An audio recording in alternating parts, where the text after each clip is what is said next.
Today is Tuesday, June 16th, 2020, and it's the meeting of the Berlin Planning Board. As a preliminary matter, please note that this meeting is being recorded and that some attendees are participating by video conference. Accordingly, please be aware that other folks may be able to see you. Take care not to screen share your computer. Anything that you broadcast may be captured by the recording. This is Ronald Vavruska, Chairman of the Planning Board. Permit me to confirm that all members and persons anticipated on the agenda are present and can hear me prior to me calling the meeting to order. Members, please respond in the affirmative. Tim Wheeler. Here. Tom Sanford. Here. Jay Teach. Here. Janet Campbell. Janet Campbell. Okay. Okay. Staff, when I call your name, please respond in the affirmative. Mary Harada. Affirmative, I'm here. Okay, good. I was hoping you would be. Okay.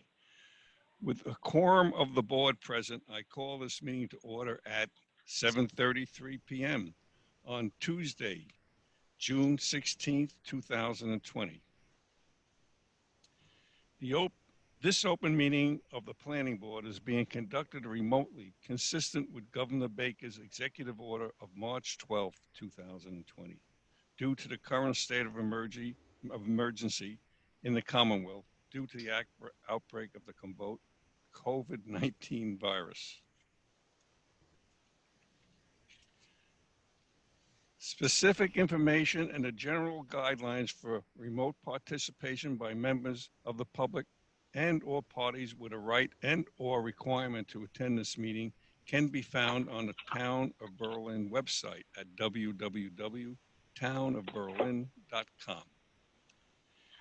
In order to mitigate the transmission of the COVID-19 virus, we have been advised and directed by the Commonwealth to suspend public gatherings, and as such, the governor's order suspends the requirement of the open meeting law to have all meetings in a publicly accessible physical location. Further, all members of public bodies are allowed and encouraged to participate remotely.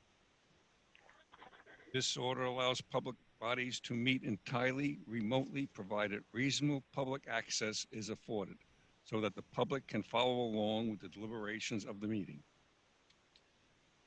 While no in-person attendance of members of members of the public is permitted, every effort will be made to ensure the public can adequately access the proceedings in real time by technological means.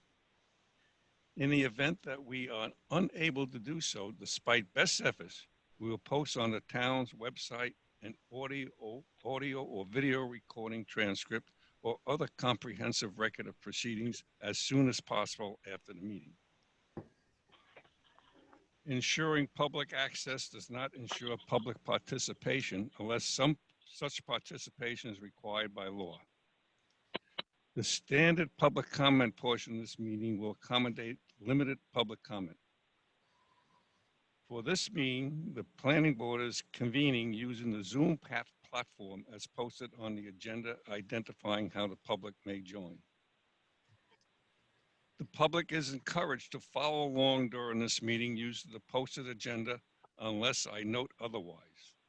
Supporting materials that are available this evening to members of the board can be made available to the public by request. Ground rules. We are now turning to the first item on the agenda. Before we do so, permit me to cover some ground rules for effective and clear conduct of our business and to ensure accurate meeting minutes. I will introduce each speaker on the agenda. After they conclude their remarks, I will invite each board member by name to provide any additional comments, questions, or motions. Please hold until your name is called. Members and speakers on the agenda, please remember to mute your phone or computer when you are not speaking. Please remember to speak clearly in a way that helps generate accurate minutes. For any response, wait until I yield the floor to you and state your name before speaking. If members wish to engage in conversation with each other, please do so through me, taking care to identify yourself. To the extent that our technical capabilities allows, public comment will be permitted during the public comment portion of this meeting as follows. Attendees' phones and other devices will be muted unless they raise their hand and are recognized by me to speak. I ask each member of the public who wishes to speak to identify their name, and I will afford each speaker time to ask a question or make a brief comment. Finally, each vote taken in this meeting will be conducted by roll call vote. And that's the end of the introduction. Now we get on to the agenda, which is here someplace. First on the agenda is to pay Haley and Ward. The way we have to do this, we'll vote to pay Haley and Ward, and then I will send it to June, our town accountant, that we voted on it, and I will send a copy to each member of the planning board, and they will reply to that so that June sees that they have voted for it. They would just reply and say, I voted and approved the payment to Haley and Ward. Now, this will only work for people who have email. People who have email may want to abstain from the vote because they can't get their vote recorded by email. So I sent it out in advance. I sent out the Haley and Ward. This is the invoice we got for their work on the West Street Crossing subdivision. The total of the invoice is $4,534.83. I look for someone to make a motion to pay Haley and Ward that amount. I move that we pay Haley and Ward that amount. Do I hear a second? Second it. Okay, I got a motion and second. I will now ask for the vote. I'll call out the name. Tim Wheeler. Aye. Tom Sanford. Yes. Jay Teach. Aye. Janet Campbell. Aye. Okay, and I vote aye. So that's 5-0. I'll send I'll send June the bill and the cover warrant, whatever we're calling it nowadays. And I'll give a copy to each person. They'll get an email copy, and then they have to respond to June to say they voted for it. That takes care of that part of that one. That went very nicely. Next thing, we had an A&R on Gates Pond Road, but I don't see the proponent or their engineer showing up. I let them know when the meeting was. They haven't come, so maybe we can just discuss now. How do we handle an A&R and the vellums when we're doing it on Zoom? You have to run them around and sign them. Is that the way to do it? Tim, were you looking into some of this by some of your people on Central Mass on how they were doing it in other towns? I haven't, but I will. I can ask Trish and Janet. I can give them a buzz tomorrow. Okay, good. Well, we're not doing anything tonight because the proponent's not here or his engineer to explain exactly what he's doing. Can I comment on that? Sure. Plan, you sent the plan around for review. I don't know about the rest of you, but I think it lacks a little bit of information. I did not get a sense of, he's got a large parcel that he's breaking off a smaller parcel and then the larger parcel remains. I don't know that. I was hoping to get the engineer here to explain, because when he first came with this, he talked about Gates Pond Road and Fosgate. That's where the property was. But the plan he sent around doesn't show Fosgate. He's all the way down the end of the road by. I think he's moving lot lines around so that he gets, I believe it's 3 River building Road? lots. Yeah, but I don't see Fosgate on this at all, so I don't know what's going on. So if he's moving the lot lines around, is he creating more lots or not? I don't know. I think one more. One more, He okay. was that's what I gathered. He was going to create one lot for his granddaughter who's getting married. So I expected to see a plan that shows one lot becoming two. Correct. So you'd have a parcel A and a parcel B, or lot one, lot two, whatever, however he designates it, but I didn't see that on the plan. I didn't either. And that's. So, Anybody else? no, I got a lot one, lot two, lot three, lot four. So I don't know if he's creating more than just two lots. Is it done right? Yes. So it must be the whole, he owns, that would be the west side of Gates Pond Road coming down from 62. He owns all of that wooded area. Or a fair amount of it anyway. So it must be along there. But Yeah, the Yeah, that's- he's splitting it up into 4 lots, because right now there's a trailer and a house there. If Yep. you look at the state GIS database, you can see where the current lot lines are. I will do that. And they all look like they're conforming lots he's creating. He submitted a Form A and he submitted a fee, but the fee was for 2 lots. And now it looks like, I don't know if he still has 2 lots or does he have 4 lots? I don't know what's going on. Well, we'll put him on the agenda for next time. Okay. So, and in the meantime, Tim will see if there's some easy way we can do this. In conservation, we've definitely been just running around getting signatures for sure. Just run around? How do you do who does the running?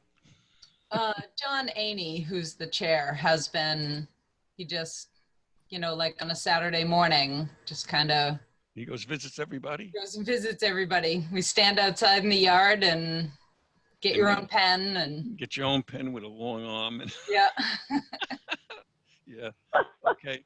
Well, maybe that's what we have to do, but we'll have to. Maybe they made some other provisions that it doesn't actually need a hard signature or electronic signature or something else will do. But if Tim, you could find it out, that'd be helpful. Okay. Next thing on the agenda is a financial statement from the new member of the Economic Development Committee. I sent this around from Jeffrey Green, who is also the manager of the Clinton Savings Bank Berlin branch. And he says he's going to recuse himself if anything comes up that would have anything to do with the bank, which is expected. I sent around the financial disclosure agreement, and what I need is a vote from the planning board authorizing me to sign. This has to be signed by me and the Board of Selectmen, the chairman of the Board of Selectmen. So I asked for a vote allowing me to sign the let me get that right. Financial interest statement, that's what it's called, for Jeff Green as a member of the planning board. So I asked for a motion to allow me to sign this financial interest form. So moved. Second. Second. Okay. Call the vote. Tim Wheeler, Aye. Tom Sanford, Aye. Jay Teach, I okay, Janet Campbell, Aye. and I vote aye. Okay, I'll send this off, and I think Mary gets this.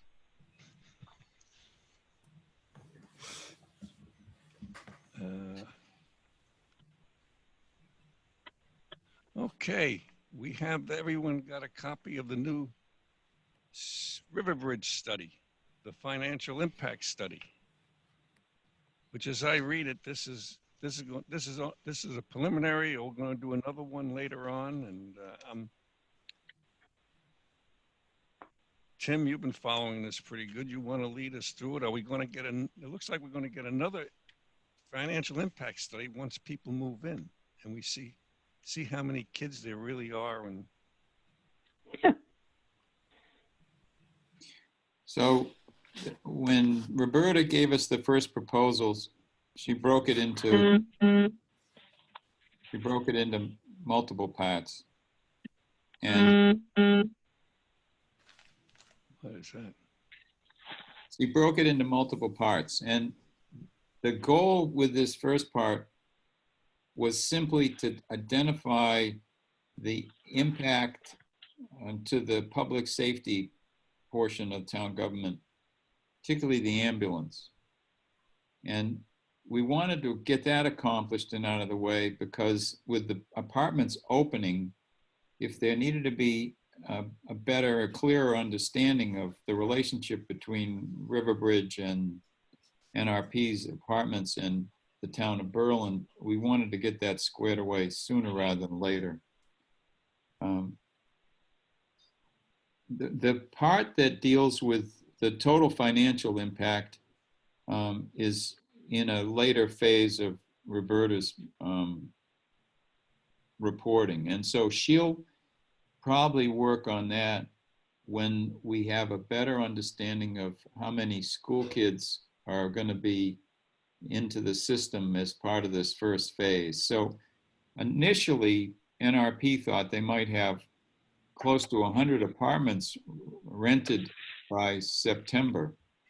I haven't gotten a clearer number recently, but I mean, people have started to move in, and I guess they've got, 8 or 9 or 10 now. So it's conceivable that there might very well be 70 or 80 apartments rented by September.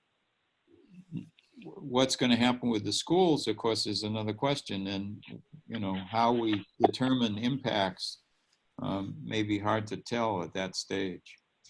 But the goal was to wait and have Roberta analyze that portion because we figured other than public safety, school impact was going to be one of the most significant impacts. And it probably paid to wait until we got into the fall before we worked on that part of the study. And then they'll look at, because hotel revenue is weird as a result of this, impacts to the deli and the package store. And so it may not be as ideal a time to do an evaluation. And, we may very well decide to defer to some later date to complete some of that portion of the study.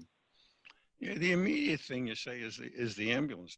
What do we have to do for that? Do we have to have a new development agreement? Because did the old one still say that they're going to provide their own ambulance? That's right. The old one said that they would supply ambulance, and it was clear from what Tom Galvin said and the fire chief said and what Roberta uncovered was that the revenue stream from our servicing the site was greater to the town, and to begin to let someone else scoop off that revenue stream didn't make sense on the one hand.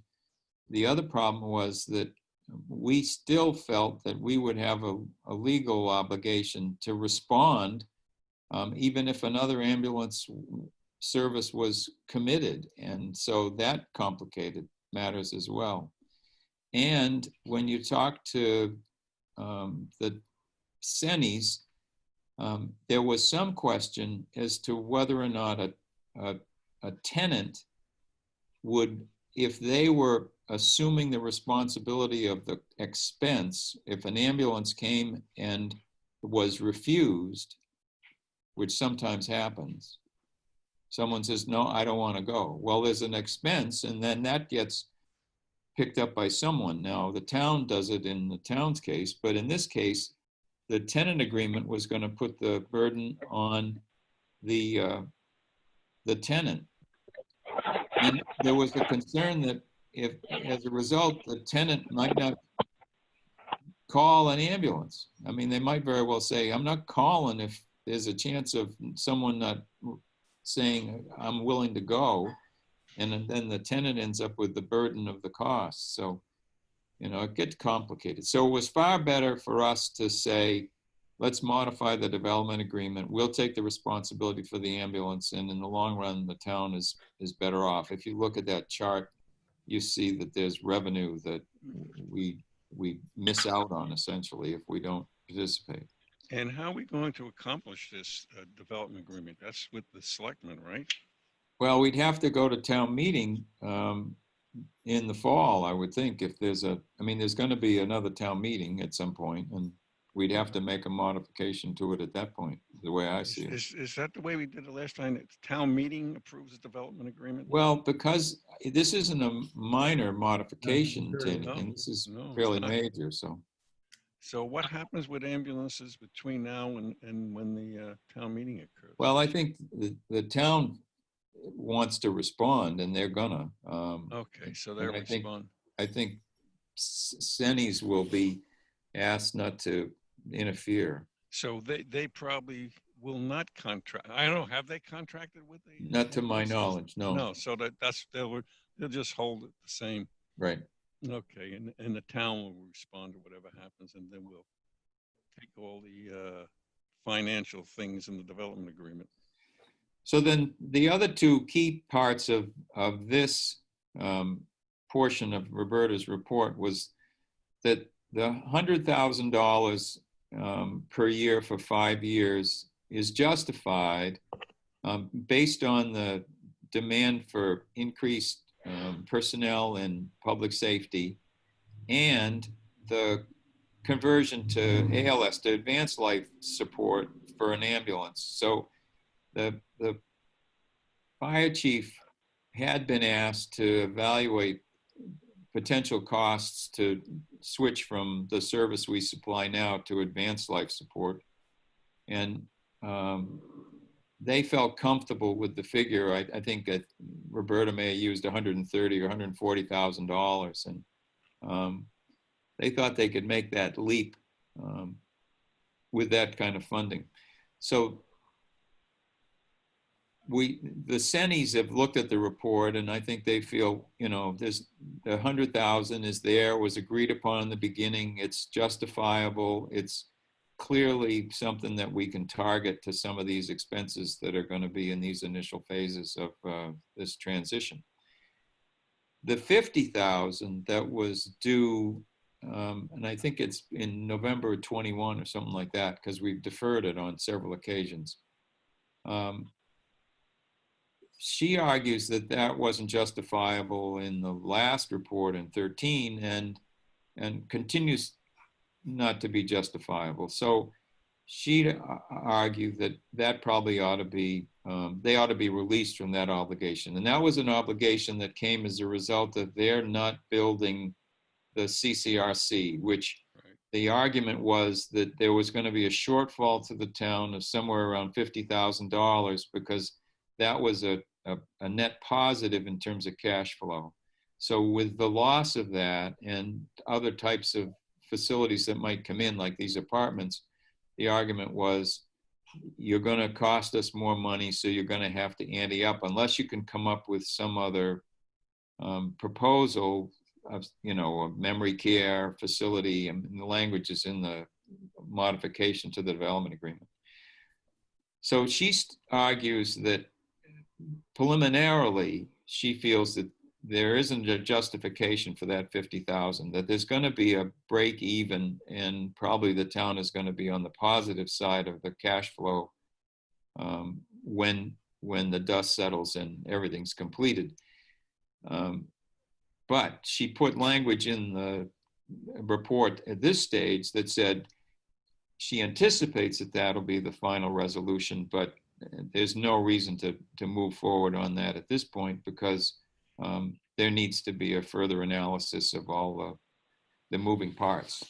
You know, what is the hotel tax really going to generate? You know, what are we going to see in terms of other types of retail in those other spots, if any. And, you know, when that's complete, then we'd have a better idea of what the total dollar impact is, positive and negative. So that's not anything that would be completed by the fall town meeting, though. No, Okay, so, but that's in the development agreement, so therefore. that's in the development agreement, but it doesn't have to be, if it does need to be acted on, it's the type of thing where we could say, we'll hold again, like we've done in the Okay. past, until it's clearer. And so we won't erase it. The obligation won't be taken off the table. It'll just be waylaid for a period. Okay, well, the $50,000 was based upon estimates back in 2009. And what we're doing now is trying to get better estimates, or actually some real hard data to find out what it should be. Right. Okay, so. So that in a nutshell is the three key elements of a report. The ambulance, the 100,000 a year, and then the 50,000. Those were the three things she really touched on now. And, you know, I think what we'll say to Sennies is, what do they think in regard to their project and what they see going forward and what's going to be complete by the fall, and whether we should really move forward with the next phase and have Roberta finish up by the end of the year, or whether it's something that we shouldn't try to complete until we get into next year. It might be something that we'd want to finalize it in such a way that it'd be available for us to take further action at the town meeting in May of 2021 or something. Yeah, well, their commercial land out there, which they want to develop, I would say they're probably not going to put that restaurant in right away, like they were talking about last winter. No. The whole thing's topsy-turvy on that. And what other developments they got going there, or anybody else interested in anything there? I haven't heard of that there's any interest in a real estate agent or anything of that sort going in. Chris and I guess it was Chris said that there was another possible tenant that had shown some interest more recently, and that I may have surprised him a little bit given the state of affairs. But yeah, what kind of business was that? He didn't elaborate. No, okay. Yeah, because they were still trying to push for another restaurant on the other side of the street by the. Well, they've always been pushing for that restaurant over on that same side where the hotel is. I mean, as the apartments come in and you end up with, 200 filled residential units sitting there, somebody may very well wake up and say, yeah, there is opportunity here. Maybe I should jump on it while I can. Yeah, well, I guess restaurants that are around now are all hurting, and they're not going to put money into a new restaurant. Right. I think so. I don't know. I'm not a big finance person, so.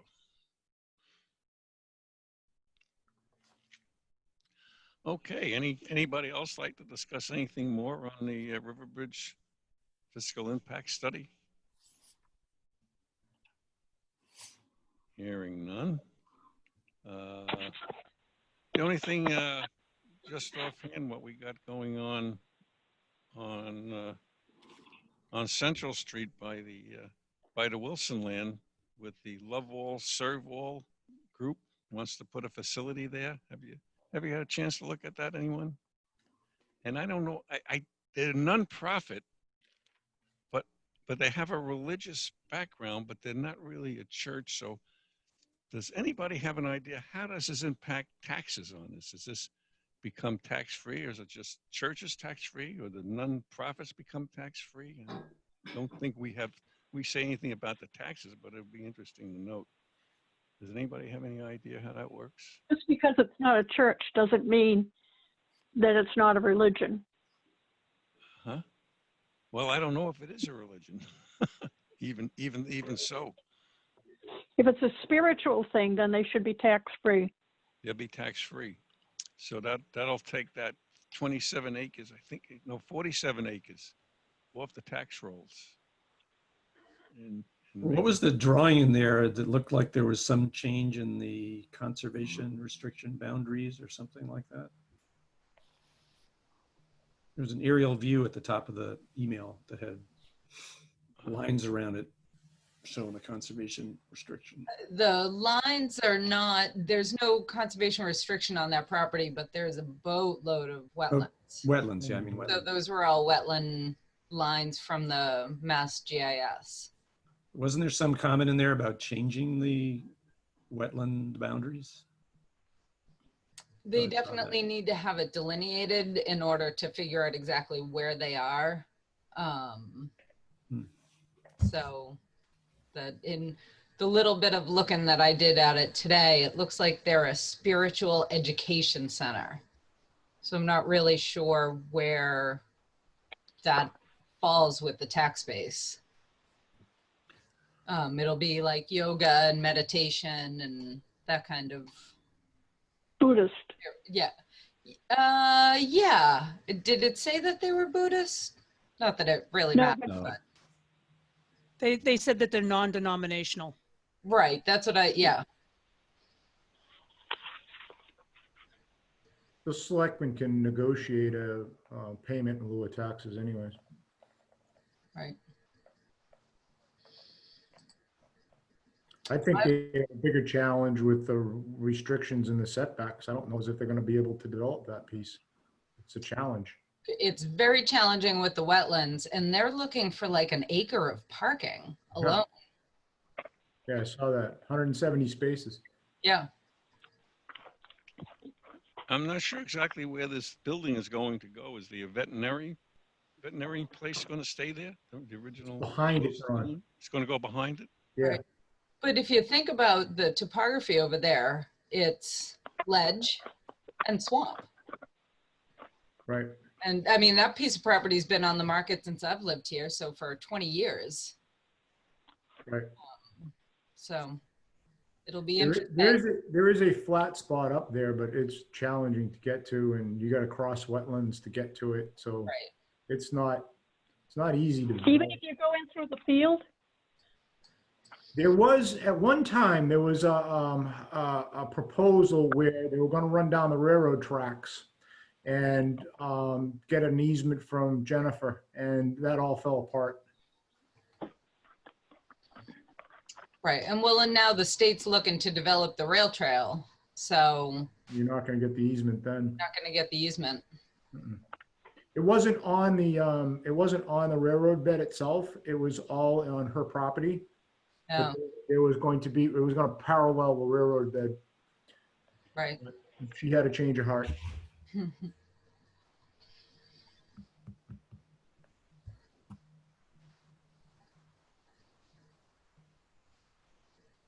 Okay, next order of business is when's our next meeting? We got next week is town meeting on Monday, right? Mhm. And on the olden days, before viruses, the town meeting always went 2 days, I think. I don't recall one that we finished. But this one isn't, it doesn't have that much on it. They didn't have that much on it, so therefore on next meeting would be next Tuesday. Do we hold a meeting next Tuesday? I guess- Usually only hold one meeting in June, July, and August. Oh, okay. Well, then this is it. Unless we So got when are you some- done, Ron? I'm done when the election is finished. Okay. And if Carolyn doesn't win, there's going to be an investigation. Aren't you glad you came to that meeting years ago and I said, Ron, why don't you join us? Yeah, right. Well, they know what I was getting into. Are we I went going to to have my the, wife. I said, they only meet every 2 weeks. They don't even meet for 2 hours. We got snookered into the malls and. Well, you've done a great job, and we're going to miss you. Yeah. Yes, we are. But you can always come in and just visit. Well, at Oh, least yeah. Well, I'm a member of the You public. can I become come our in alternate member. a member of the public. For a while, you don't even have to leave home. You can just zoom in. That's right, that's right. May be done by then. Okay, so next meeting would be the second Tuesday? Second Tuesday in Yeah. July. The 13th? July. That's the 14th. 14th. Okay. And I'll go in and cancel next Tuesday's meeting, which is already posted on the board. Do you want me to book a meeting right now on Zoom for July 14th? I think that would be a good idea, Mary. Sure. 7:30. Yeah.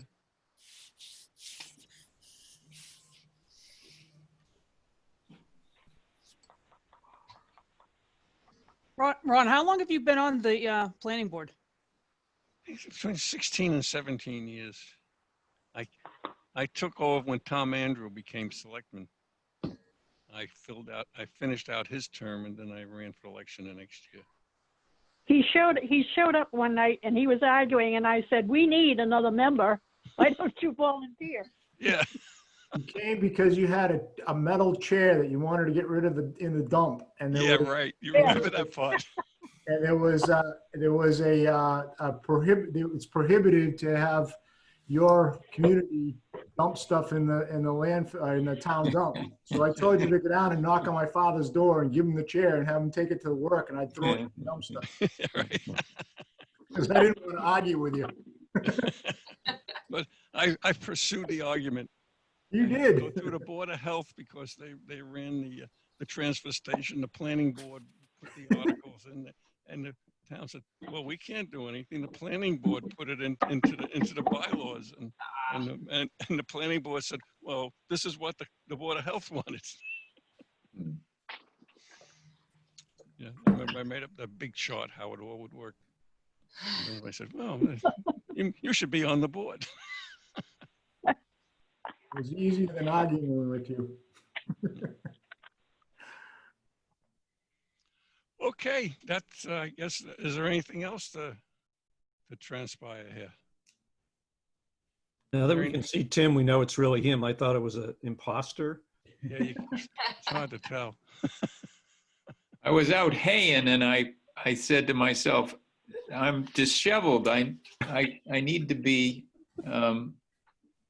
discreet here. So Yeah, I I just faded wanted into the 2 bales background. of hay, and I had to run and take a shower before the meeting for the same reason. Post down. I move we adjourn, Seconded. and then we applaud Ron for his great service. Amen. Thank you. Are we gonna have a party? We have to Thank you, wait till Ron. the social distancing is over, or what? Yeah, let's do it. Sure. I'm game. We've never Okay. been having a lot of parties in my field. Everybody spreads out. Yeah. I told you, you should sell hot dogs at the Sunset. Right? Make a fortune. Excuse me, there's one vegetarian here. We'll get soy dogs for you. Just need Okay, the invitation, Jay. All right, we'll work on it. okay, a motion to adjourn, and we had a second. Did anybody second that? What, Tim? I did. Yeah. Jake seconded. Okay, we'll take a vote on that. Tim? Tim Wheeler, how do you vote on that? Oh, aye. Tom Sanford, how do you vote on that? Aye. Jay Teach, how do you vote on that? Aye. Janet Campbell, how do you vote on that? Aye. And I vote aye. This is the end of the meeting.